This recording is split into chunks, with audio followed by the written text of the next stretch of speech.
be my introduction to this album. I remember hearing on the radio, and I used to never understood what he was talking about. I was like, flying high. What's he?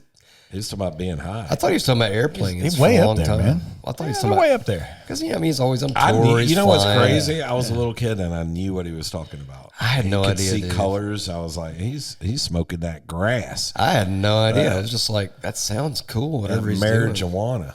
Is that Delta? Like, is that Delta Airlines or is it Delta 9 Airlines? No, it's Eastern. Eastern Delta. I just 9. love the use of the echo at the beginning with the vocals, like the oh no. It's definitely a trippy headphones album for sure. Really good. All right, let's go. Listen to that tone. That just sounds creepy as fuck. Never heard a word I said. It's almost like Cartman, like Ozzy Cartman. Never heard a word I said, guys. I mean, 1981. The production of this is fucking ridiculous. Yeah, that's fucking heavy metal. Yeah. All day long Yeah. in 1981. I mean, there's a lot of rock and roll in there, but there are certain that's parts that fucking are metal. super metal. That is metal. Well, that kind of was like the next wave. Like all the 70s shit, it was like, okay, yeah. This was when the 80s started like, what the fuck is that sound? That was me fucking with this thing. No, what the fuck is that sound? Is the music. That's not rock and roll. Yeah. It is, but it's different. It's a little heavier. It was. It was, and I want to say it was mainly because of Randy Rhoads and Bob Daisley. I think they were fucking writing geniuses. I think their intention, not Randy so much because he wasn't a Sabbath fan at all. Randy did not like Black. He liked UFO.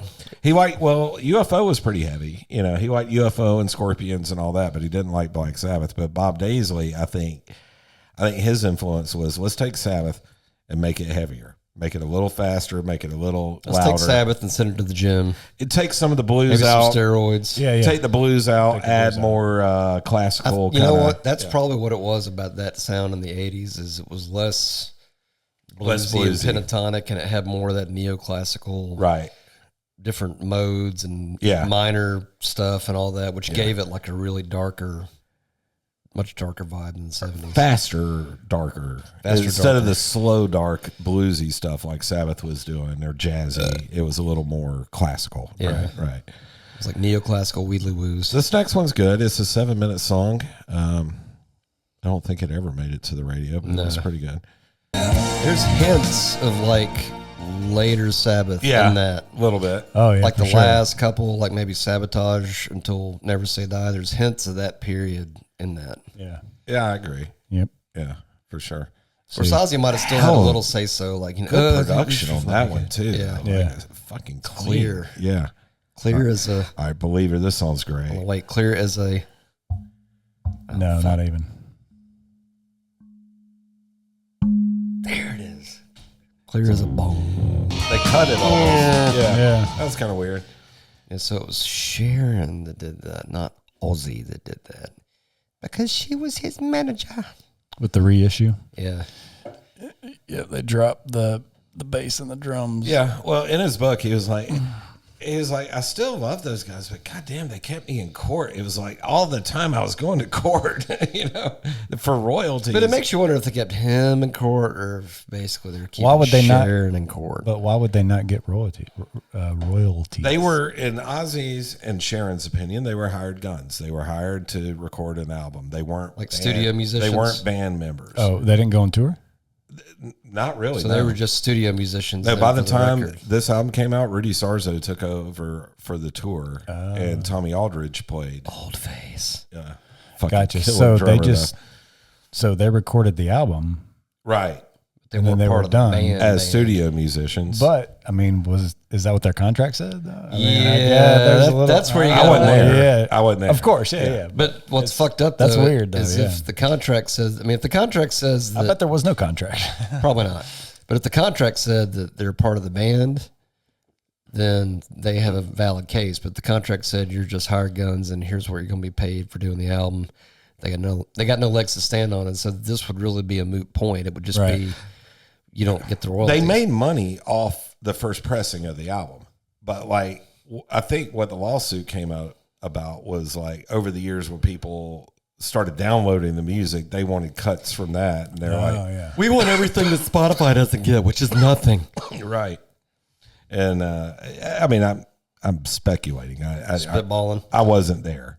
Right. Well, and in fairness to Sharon, her father was kind of a mobster, vicious dude. But I mean, she probably learned everything she learned from him. Yeah. Because he ran a record company. And I kind of think it's sweet and beautiful, Ozzy and Sharon's love story. But at the same time, it sounds like it's incredibly tumultuous. Oh, it was volatile. Fucking chaotic. And I'm For like, years, it was volatile. but here's what I figured out.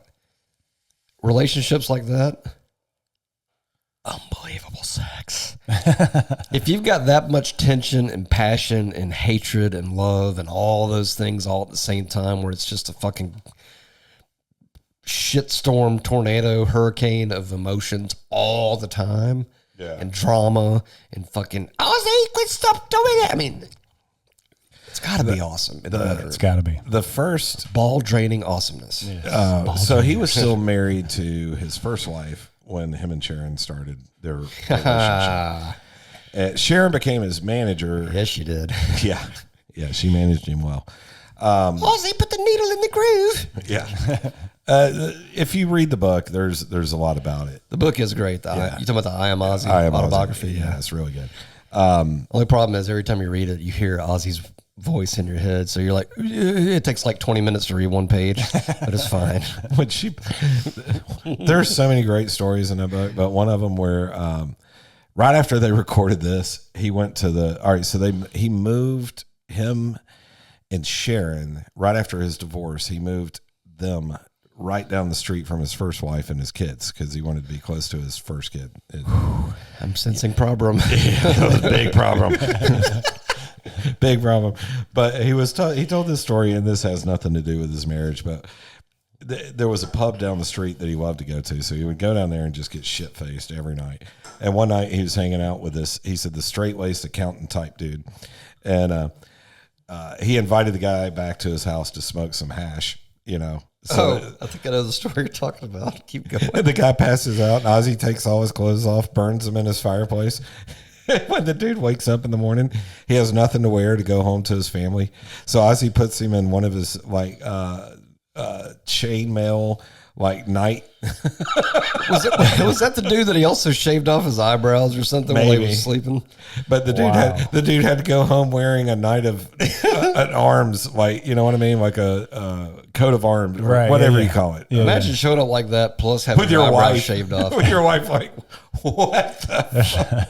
Bloody hell! The singer of Black Sabbath. Yeah, I remember. I don't know if it was the same story, but I did remember talking about he shaved somebody's eyebrows off, which that's got to fuck with people because you've got no way to express any kind of emotions. You can't tell if you're shocked, if you're mad, if you're wondering. It's like because you've got no eyebrows. Yeah, and then when he got fired by Sabbath, he still lived with Thelma, his first wife. Thelma? And they had chickens, and they Bullrush Cottage is where they lived. And he said every day it was, Ozzy, did you feed the chickens? Ozzy, have the chickens been fed? Ozzy did. And then no, fed the fucking chickens, bloody girl. And he's doing copious amounts of cocaine and drinking constantly. And then she says she's taking the children to her mom's house. And she somehow locked up all his clothes. So all he had was like a nightgown and his wellies, which apparently are like rain boots. Mates. And so he takes off down the street. He's walking to the pub wearing his nightgown and his wellies. And then he decides he forgot to feed the chickens. So he goes into the barn and pulls out a semi-automatic Benelli shotgun. Oh, damn. Oh, boy. No more feeding his bloody chickens. Kills every fucking chicken. Lights the goddamn pen on fire. And then he says, I got blood and beak and feathers all over me. And this old woman who's a neighbor, right next door, she walks out and goes, blowing off some steam, Mr. Osborne. But he said the whole time, all he could hear was his wife just with that, and Geezer going, we're going to call the album Technical Ecstasy. And then, Ozzy, did you feed the chickens? You owe the United States IRS $1 million. All this shit was going off in his head. He's just fucking blew and killed him. But don't you think everybody at some point in their life has like a meltdown moment where they just... Yeah, probably. Like, I remember one time there was a story. This isn't related. And we'll get back to this for side two. I think TC, it was a guitar related story. I think his SG had gotten fucked up. And I remember he was not happy about it at all, because that was kind of like his personal pride baby. and joy. He Yeah. fucking loved that guitar. Yeah.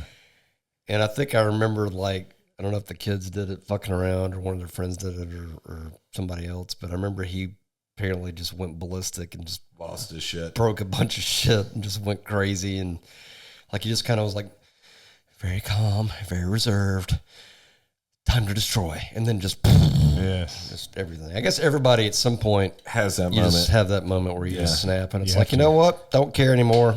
Scorched earth. Here we go. Light it up, motherfucker. I think I've had a couple, but we won't talk about them. But Not yet. yeah, Save that for the Patreon. we'll save it for the Patreon. That's fucking creepy, because back then there's nothing like that on the radio. No, not at all. Nothing. And I bought the album because Flying High Again, you know. And then when I heard that song at the end, I'm just like, oh, that's scary. That would almost be worth buying the really album like that. just for the artwork, because that was back when album artwork was like, Oh, for sure. Yeah. And it's Ozzy. Yeah. God bless that man. It's still kind of so sad, though, that we didn't, at least as kids, at least I didn't anyway, I didn't realize, I don't even think I knew what Black Sabbath was. I heard this first, and I heard Dio first, and then I had to backtrack I to heard get back to Sabbath Sabbath. first. No, I get it because Sabbath first. your dad listened to it, right? Yeah. Yeah. See, I didn't have that luxury. I mean, like I said before, to me, Iron Man was an Ozzy song because I had Speak of the Devil and it had Iron Man on it, Yeah. right? I didn't probably know about Sabbath or the history probably till 9th or 10th grade. Well, see, I heard Sabbath on the radio, but I guess I didn't do the math and like, oh, they sound like the same dude. Right. Well, you probably heard Paranoid and, you know, on the radio. I think it's like I heard it, but I didn't know that's what that was. And I was Yeah. kind of like, oh, now it makes sense. Yeah. Man, what a good album. Yeah. that is I'm very, glad we very did that. Thank you for indulging me. Yeah. We indulge each other. Oh, yes, we do. Sorry, that sounds How you doing? a little gay. We got to Just- go just take a touch. break. I think, I think we need to go take a little break. We need to all go touch cocks. Cross streams. All right. That's still, I just have to say that cracked me up on the fucking hair metal after, what was that, Firehouse? We should all touch cocks.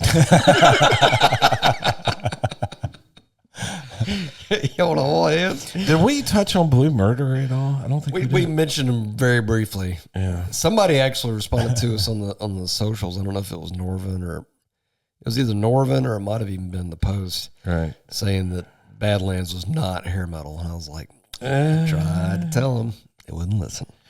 That's quite all right. Anyway, we made it. 2025.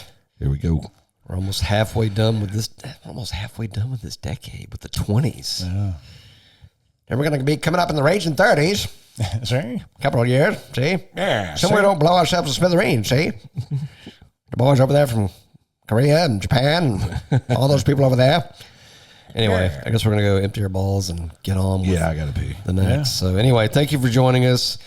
Go, if you don't own this already, shame on you, but you should really go buy it You should buy and it. buy all of Ozzy's stuff, because he's going to need all the love we can give him, at least in the next imminent couple of months. That's for going to sure. be a rough day for me. That's going to be probably like a super special, Yeah.